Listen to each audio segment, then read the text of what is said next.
Emily had been studying the construction estimate for an hour, trying to understand the real reason for such high costs of building materials, but the catch was slipping away, hidden behind rows of round numbers. If Sam was still alive, he could have done it in no time. He, with his construction background, would have immediately discovered the inflated volumes, probably because of them. She checked the prices. "Oh, Sam, and how can I live without you now?"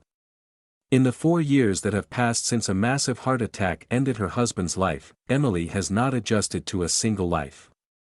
However, being the owner of a restaurant is not exactly a woman's business, especially when there was a fire in this restaurant and it did not completely burn out almost by a miracle. Emily, being a loyal assistant to her husband, was well versed in the intricacies of the restaurant business, but major repairs and relationships with builders were beyond her understanding. Sam always did this kind of thing, rightly believing that it was not a woman's business.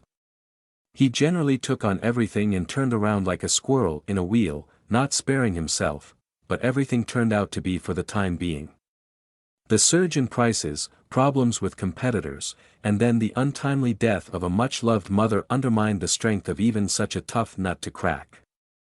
It is not for nothing that they say that often a sick tree creaks and sways, and a strong and healthy tree breaks in the wind.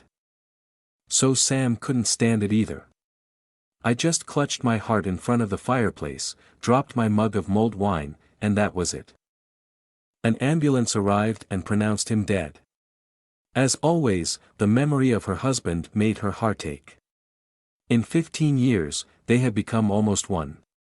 Yes, there were, of course, quarrels, misunderstandings, and conflicts, but they never crossed the line beyond which alienation begins.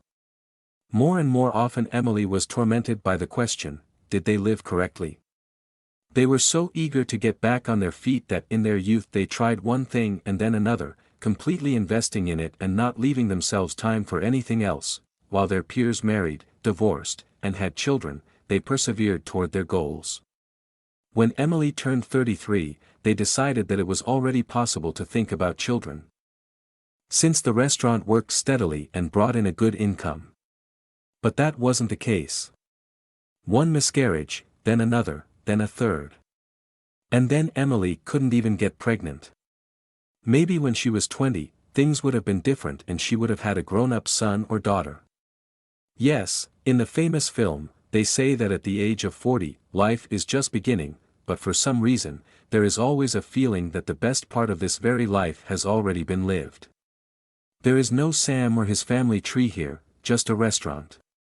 This is what saves her. It takes up all her time, energy, and thoughts, otherwise, she would just go crazy. No, we need to complete this assessment. How many managers can we change? They all have the same goal, maximum number of orders and maximum profit. We need to take this for granted and learn how to find loopholes to increase the cost of work. For 2 more hours, Emily frantically searched prices and volumes, constantly connecting the all-knowing Google to her efforts, but she gave up.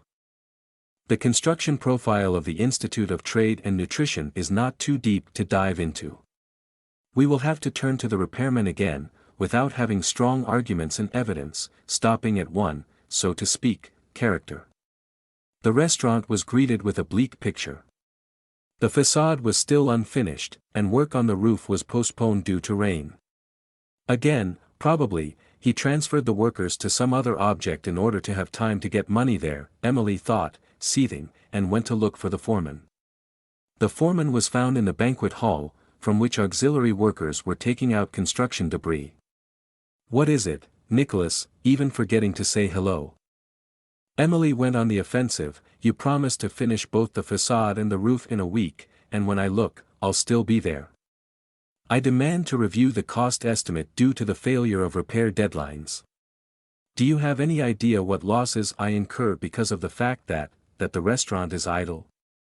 You've made certain commitments, and now you're trying to mess with my head? No, my dear fellow, please pay the fine for being late for work yourself." "There was no such clause in the contract," the foreman said without batting an eye, "and I can easily equate heavy rains in such volumes as the last 3 days to force majeure. in addition, according to the estimate, I should have 7 people at the facility. And a maximum of 5 people are recruited, and then not every day. If you deceive people the way you deceive me, Emily insisted, it's no wonder they don't want to work for you. Ladies, Nicholas also began to seethe. Do you have any idea what it's like to find a qualified construction worker on the salary you're signing for me? Yes, preferably a non-drinker and in good health. Do you even know how many hidden objects there are? Are you working on fixing any defects that could not be identified during the initial inspection? You don't know. But I know. And here they are, documented and executed in the form of an act. He shook several sheets of scribbled paper in the air, and all of a sudden you're throwing tantrums at me. Go, better, make a menu, and do not interfere with people's work. There was nothing to cover it with. Emily really didn't have a very clear idea of what hidden works were and how they could be verified. The characteristic attack failed, and the brigadier was also satisfied with this. What a beetle Nicholas is, she thought with sudden resentment. The condescending lady somehow made her feel even more alone and helpless. I don't want to start crying here just yet, Emily realized, and quickly headed for the rest of the restaurant. Here, every corner was a reminder of his and Sam's life together. They designed the interior together, and my husband made many of the details himself because his hands were dexterous. She remembered where, what, and at what price they ordered and how they arranged it, and those memories still kept her from being tempted to sell the restaurant to her husband's former partners, and offers from them came almost immediately after his death. Still, the very center of the city, the embankment, and there are always a lot of people, and the views from the summer playground are gorgeous. Sam noticed this place when it was completely abandoned, and saw the opportunity to turn it into a wonderful corner, which gave impetus to the reconstruction of the entire embankment. To sell this is practically to sell Sam's memory. Emily's thoughts were interrupted by some noise coming from the banquet hall. When she reached the source of the noise, she saw a man and a boy about her own age, dressed in a worn windbreaker and faded jeans, talking animatedly to the superintendent. I'm really asking you, well, you must have a job to do. I know that there are usually no extra hands-on construction and repairs. I know this case firsthand. And it will do you good, and Jay and I won't starve to death. How do I know who you are and what you want? I have some material possessions here, and there's no one to vouch for you. Look for it then, fistula the wind in the field, go where you are going and don't interfere with your work. The stranger clearly did not inspire confidence in Nicholas. But the man did not leave, trying to find new arguments, not knowing, obviously, that the more you insist on something, the stronger the spirit of contradiction in Nicholas. Emily watched for a minute or two. The man didn't strike her as a drinker or unreliable. It wasn't much of an argument for a man, but it was more than enough for a woman. And the foreman's stubbornness caused her a lot of trouble herself. Nicholas, why are you so stubbornly resisting the admission of new workers, which, according to you, the company is sorely lacking?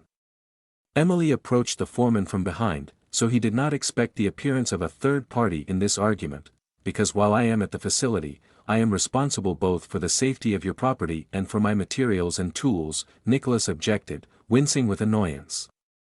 If you look for employees with resumes and recommendations, then I'm afraid my roof will remain uncovered until the new year. Emily frowned. The person is ready to work, and, apparently, to do everything that is assigned to him. And you are picky. Does it inspire you with distrust? Try it and see. Let him work today. I will pay for his work personally at the expense of the cost of work.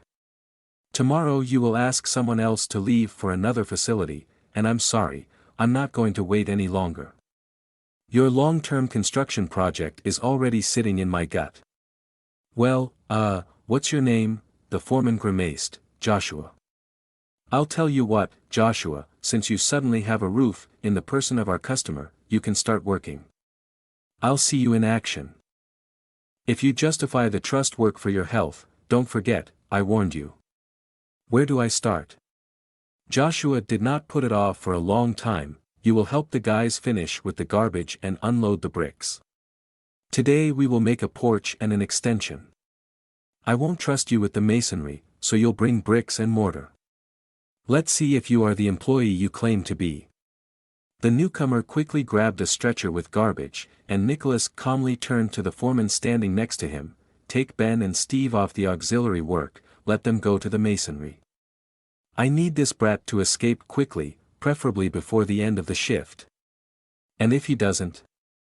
The foreman said doubtfully, eyeing the new assistant's muscular arms. I'll charge you half a liter and a good snack. Nicholas snapped and hurried to the car with the brick. To confirm the brigadier's doubts, Joshua turned out to be a tough guy. He carried bricks as usual without breaking them, whistling, and exchanging jokes as he went.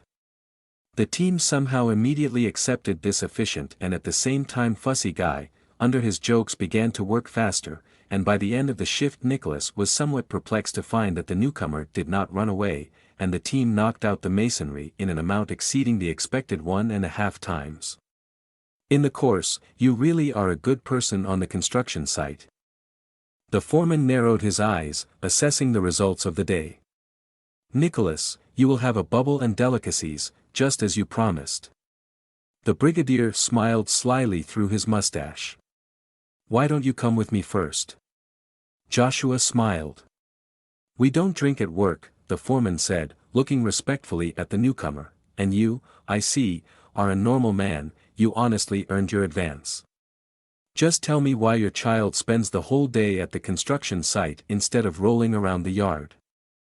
We just moved here and don't know anyone yet, Joshua said. Is there a place to spend the night? Nicholas, who was being used well, could sense problems a mile away, and when he saw the newcomer shrug, he said, You stay here. The rest of the rooms have sofas, and you won't be late for work. The foreman handed Joshua an advance and, without saying, thank you, turned around and headed for the exit. When Emily arrived a few days later, she found significant changes in the restaurant. The facade was finished, moreover, the shape of the porch was significantly different from the original project, and clearly for the better. The extension was also decorated with figured masonry window openings. Nicholas stood on the porch, looking at the hostess with slightly narrowed eyes. What's the matter? What is it? He asked, not without malice.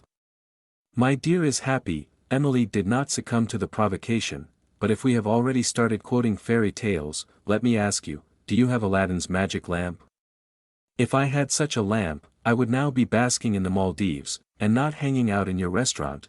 Nicholas's character still left much to be desired, but not without your help. We got a new one, an employee who not only tolerates bricks well but also knows how to find successful architectural solutions.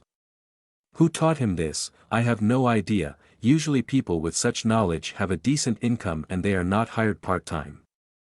But the fact remains. By the way, since he doesn't have a place to live in our city yet, I've allowed him and the boy to spend the night in your restaurant. I hope you don't mind. No, of course not. And who is he by profession? Did he tell you anything about himself? And it's like in that children's game, the lady sent you 100 rubles and 100 kopecks and said, don't buy black and white, yes yes, and don't say yes or no. I've tried to find out what kind of dark horse he is, but he doesn't tell me much about himself. But on the construction site, he is not a random person, this is unequivocal. And his head is fair, and his hands are golden. And that's when his life turned around. I'm not a very good diver. I am a civil engineer, not an engineer of human souls. The person is working, and that's fine. With these words, Nicholas went to the workers, and Emily quietly went into the restaurant and decided to get a better look at Joshua from the window. The brigadier's story and the changes that had taken place intrigued her. Joshua expertly plastered the wall, and even a person as ignorant of construction work as Emily could clearly see that he felt like a fish in water in this work. The son hovered around, alternately handing his father a tool and watching him work. They were obviously friendly and understood each other perfectly. At the same time, there was a certain tension on their faces, as if they had been through a lot of bad things in this life and knew the value of both joy and grief.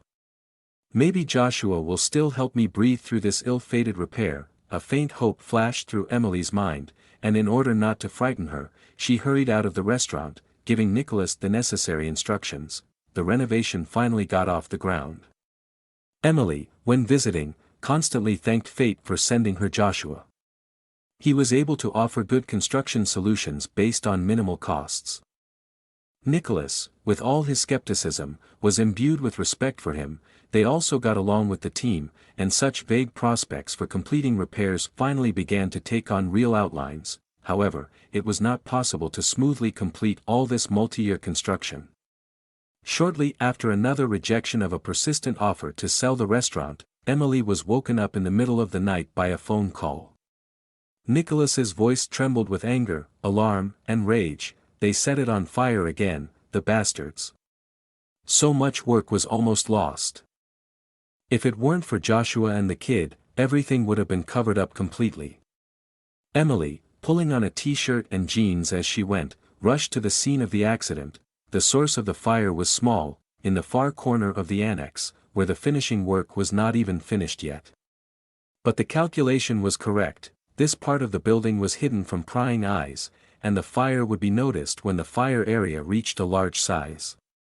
The attacker obviously didn't know that Joshua had spent the night in the restaurant, or expected him to be fast asleep after a busy work shift. "Where's Joshua?" Emily caught herself. "In the hospital," Nicholas said gloomily. "He beat down the fire with burlap while Jay called the fire department. And on one bag there were traces of kerosene, flared up with a torch. So he's fine, but his face was damaged before you arrived, and he was taken away by ambulance.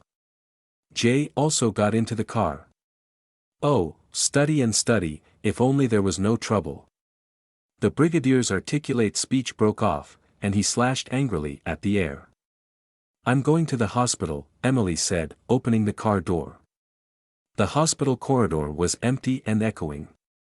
Jay sat in it like a tousled sparrow, periodically brushing the treacherous moisture from his eyes.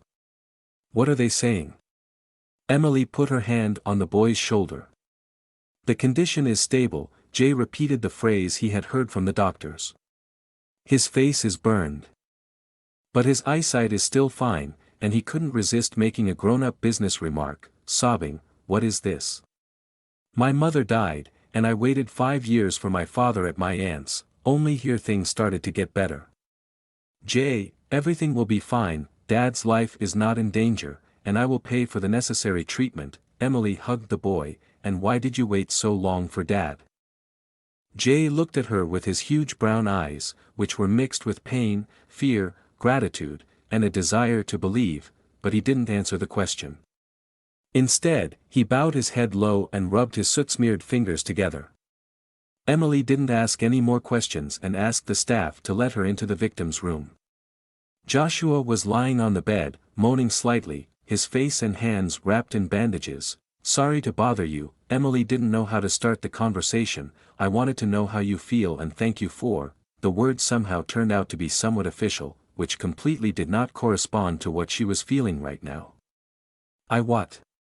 I'm alive and I thank God," Joshua said with a note of bitterness in his voice. "Even though I was homeless just recently, and now I'm a freak." "Don't you dare say that," Emily caught her breath. "I asked the doctors, your case is amenable to plastic surgery. What do you think? You saved me so much money on repairs and saved the restaurant, and I won't spend it on your treatment. So, consider that the estimated savings will be used in your favor. And I'll look after Jay. I don't have any children of my own, even if I can look after yours."